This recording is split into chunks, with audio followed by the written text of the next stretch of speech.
Perkenalkan, nama saya Firila Lefta, NPM 1211 4201 200197. Nama saya Wilhelmina Windy Nurdanudin 1, NPM 1211 420 1200 206.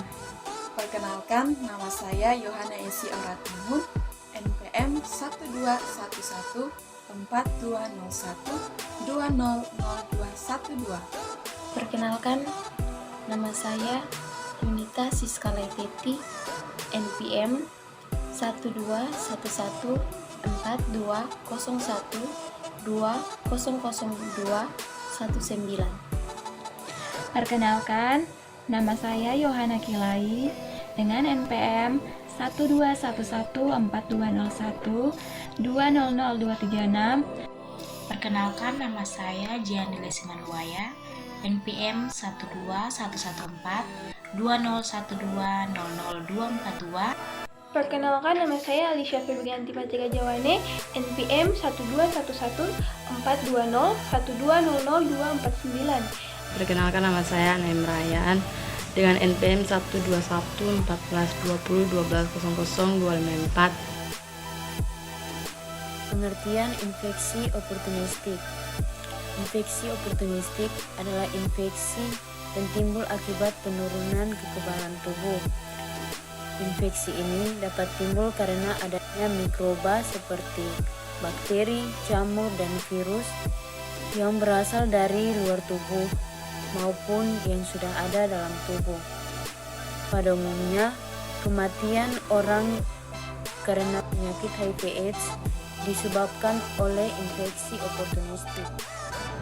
Baik, jadi di sini saya akan menjelaskan materi tentang infeksi yang rentan mengalami kondisi oportunistik. Jadi langsung saja saya akan memperlihatkan materinya. Kondisi yang rentan mengalami infeksi oportunistik. Ketika kuman penyebab penyakit masuk ke dalam tubuh orang yang sehat, sel-sel darah putih yang disebut limfosit akan merespon untuk melawannya, sehingga infeksi tidak terjadi. Kalaupun terjadi infeksi, umumnya dapat sembuh dengan mudah. Sedangkan pada penderita AIDS, di mana jumlah sel darah putih yang disebut sel CD4 tidak cukup untuk melawan kuman penyakit, infeksi dapat terjadi dengan mudah. Bahkan bakteri atau jamur yang biasanya tidak berbahaya dan hidup normal di dalam maupun di permukaan tubuh bisa menimbulkan infeksi. Bukan hanya penyakit HIV yang bisa menyebabkan infeksi oportunistik. Semua kondisi yang membuat sistem kekebalan tubuh menjadi lemah dapat menjadi pintu bagi infeksi oportunistik untuk masuk. Selain penyakit HIV/AIDS, ada beberapa penyakit yang dapat menyebabkan infeksi oportunistik. Antara lain, 1. Luka bakar yang parah. 2. Menjalani kemoterapi. 3. Diabetes. 4. Malnutrisi. 5. Leukemia. Dan 6. Multiple myeloma. Di sini, saya akan menjelaskan terkait faktor-faktor yang memicu terjadinya infeksi oportunistik. Yang pertama, faktor penyebab munculnya infeksi oportunistik pada infeksi kandidiasi. Faktor-faktor yang memicu terjadinya infeksi kandidiasi itu disebabkan oleh usia. Kemudian seseorang yang telah mengidap penyakit HIV/AIDS, diabetes, kanker, penggunaan obat-obat antibiotik, penggunaan obat kortikosteroid. Hal-hal tersebut dapat memicu terjadinya infeksi kandidiasi.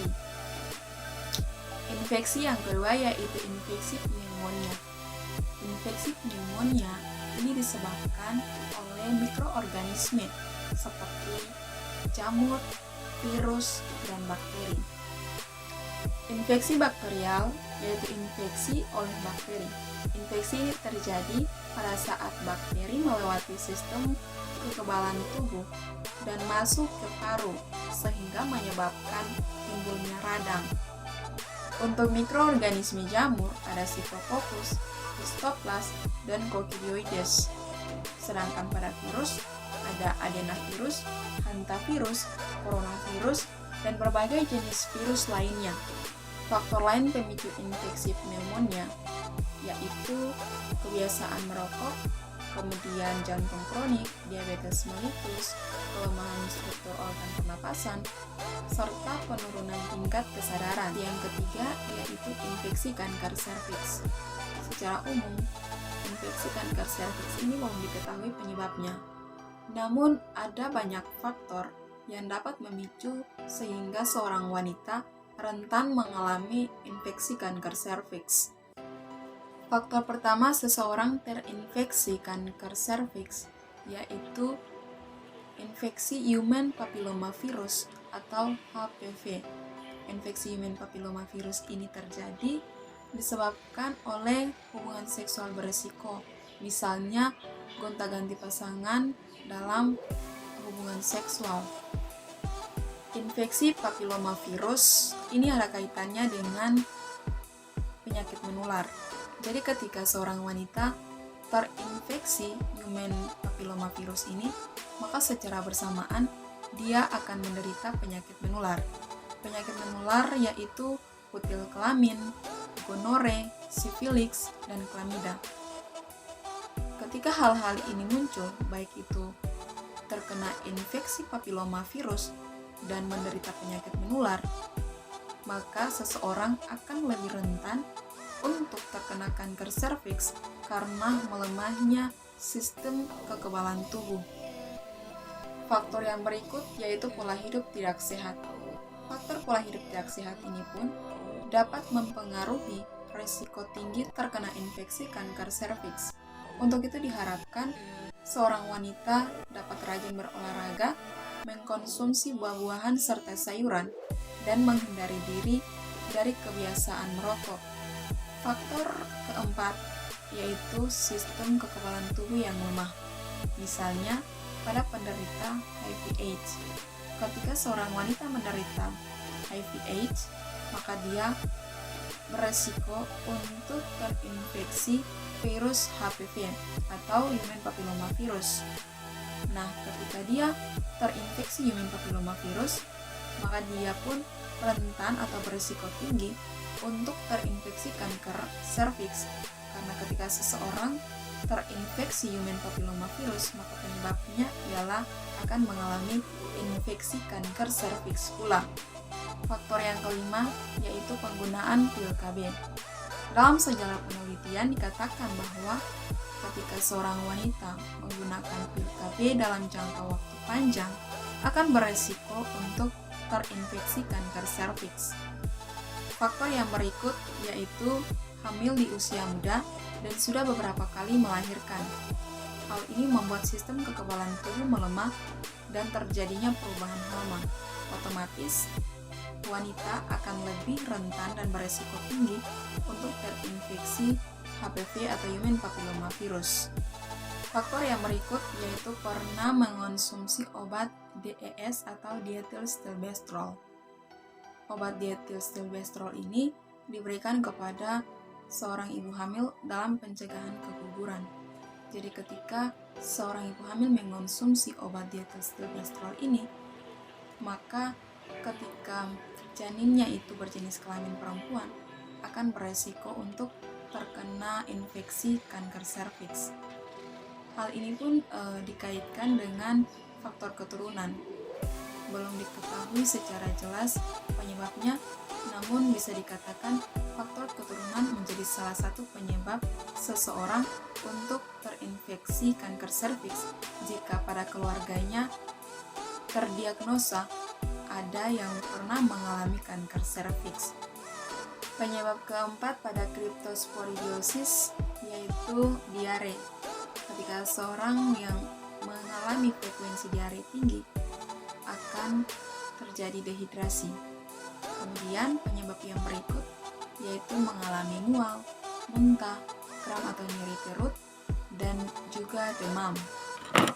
Yang kelima adalah herpes simplex. Infeksi virus ini dapat menyebabkan munculnya gelembung kecil dan luka yang khas di sekitar mulut dan alat kelamin.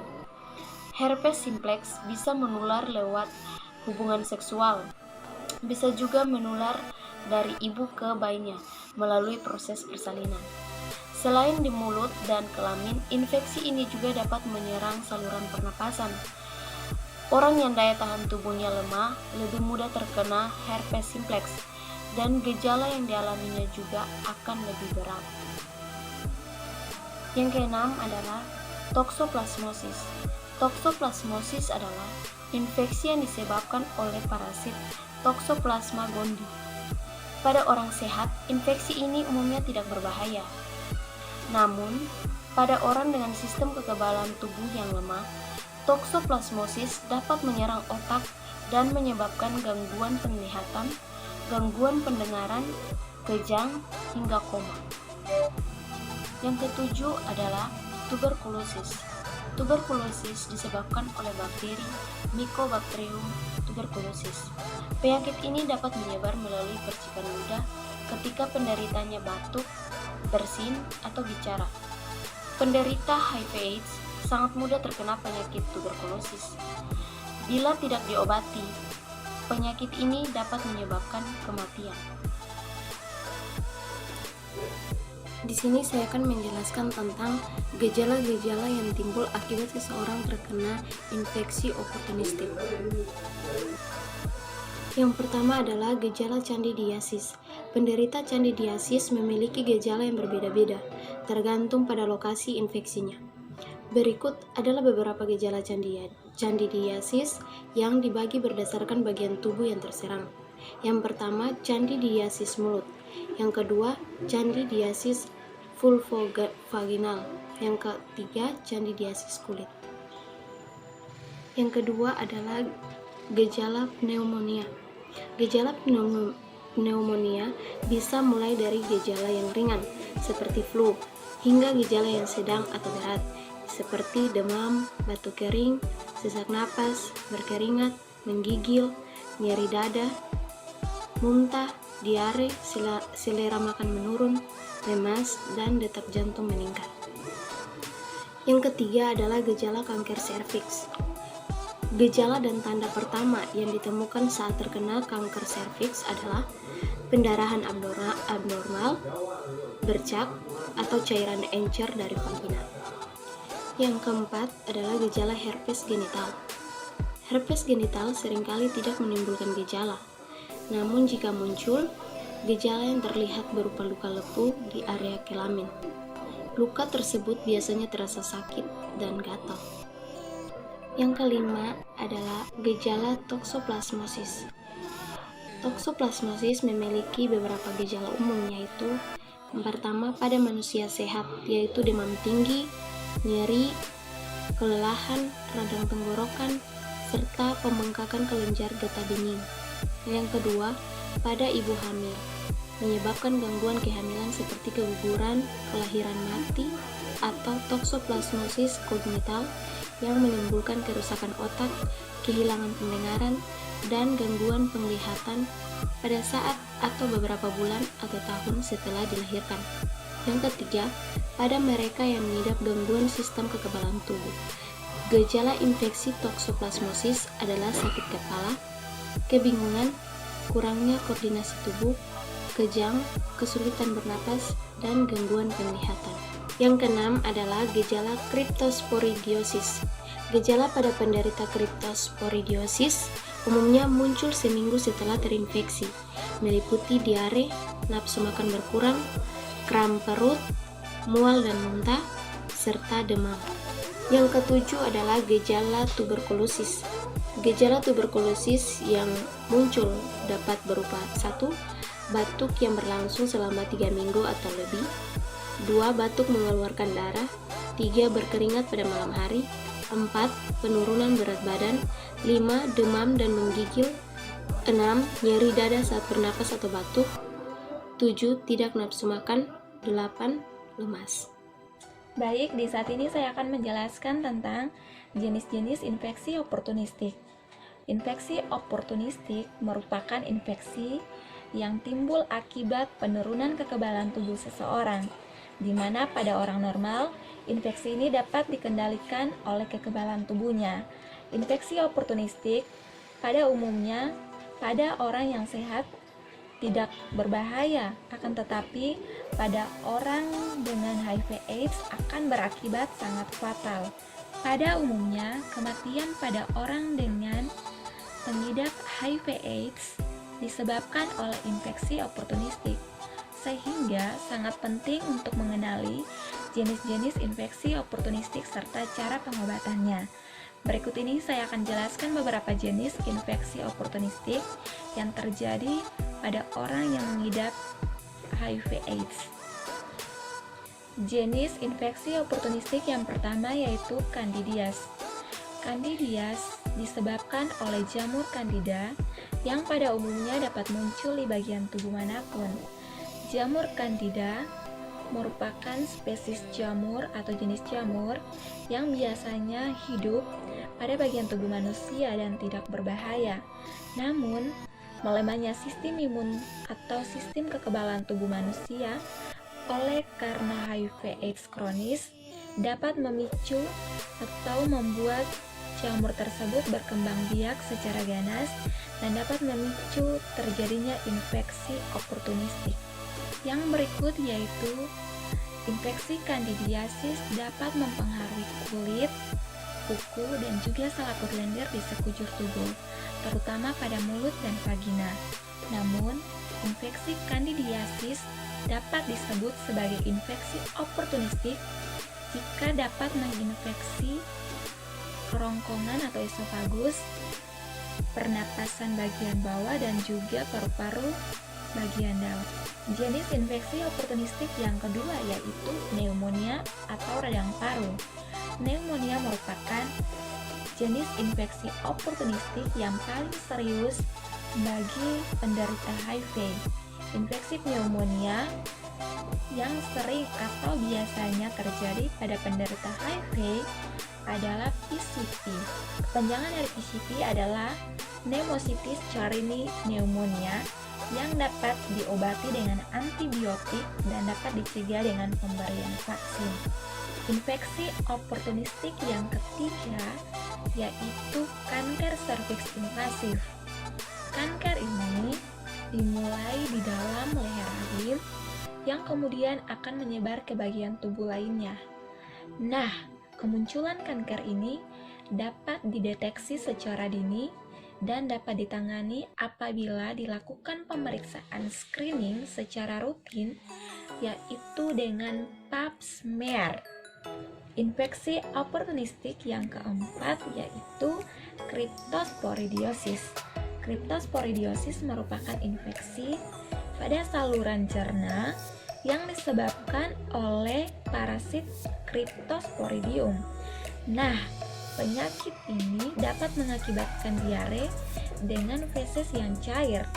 Pada penderita HIV, penyakit ini akan bertahan lebih lama dan menyebabkan gejala yang lebih parah, disertai dengan nyeri atau kram perut yang lebih berat. Infeksi yang kelima yaitu herpes simplex. Infeksi virus ini dapat menyebabkan munculnya gelembung kecil dan luka yang khas di sekitar mulut dan alat kelamin. Herpes simplex bisa menular lewat hubungan seksual, bisa juga menular dari ibu ke bayinya melalui proses persalinan. Selain di mulut dan kelamin, infeksi ini juga dapat menyerang saluran napas. Orang yang daya tahan tubuhnya lemah lebih mudah terkena herpes simplex dan gejala yang dialaminya juga akan lebih berat. Yang keenam yaitu toxoplasmosis. Toxoplasmosis adalah infeksi yang disebabkan oleh parasit Toxoplasma gondii. Pada orang sehat, infeksi ini umumnya tidak berbahaya.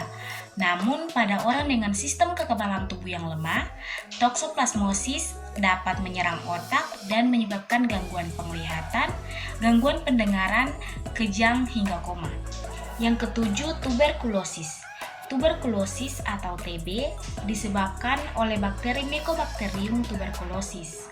Penyakit ini dapat menyebar melalui percikan ludah ketika penderitanya batuk, bersin, atau berbicara.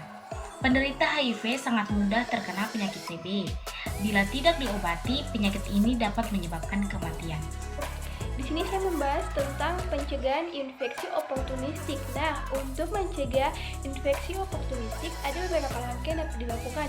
Yang pertama yaitu terapkan gaya hidup sehat. Yang kedua, cuci dan masak makanan dengan baik. Yang ketiga, hindari mengonsumsi susu, daging, atau telur yang belum matang.